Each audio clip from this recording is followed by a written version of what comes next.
Guten Morgen, everyone. So, in the yesterday's act of 1786, what we did was governor general of Bengal को commander in chief की power मिल गई. Lord Cornwallis was the first one governor general जिसको ऐसा हुआ. How to remember it? C for commander, C for Cornwallis. ठीक है.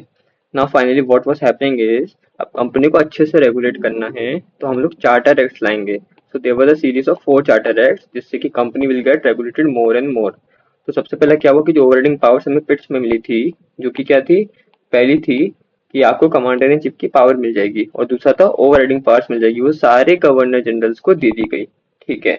दूसरा क्या हुआ, देखो तो सबसे पहले क्या हुआ कि जो गवर्नर था उसकी जो ओवरराइडिंग पावर्स थी और जो कमांडर इन चीफ की पावर थी उसको एक्सपेंड कर दिया गया. ठीक है.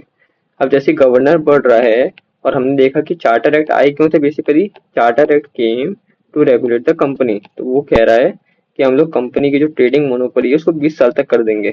इसका मतलब कंपनी अब लिमिटेड हो गई, ट्रेडिंग अब 20 साल तक मोनोपोली रहेगी. ठीक है.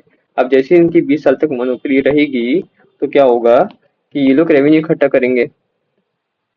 अगर कंपनी नीचे जा रही है तो ब्रिटिशर्स बढ़ रहे होंगे, तो ब्रिटिशर ने जो बोर्ड ऑफ कंट्रोल बनाया था उसको जो सैलरी देंगे वो इसी रेवेन्यू से देंगे. ठीक है. ट्रेडिंग कम हो गई लेकिन उससे जो रेवेन्यू मिला उससे बोर्ड ऑफ कंट्रोल में ब्रिटिशर्स की पावर है वो बढ़ गई है.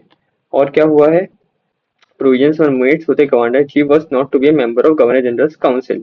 इसका मतलब ये हुआ कि गवर्नर के पास कमांडर इन चीफ जो था वो काउंसिल का मेंबर नहीं होगा. He will be a virtual member who will not be counted as a part of actual council but it will be just a post.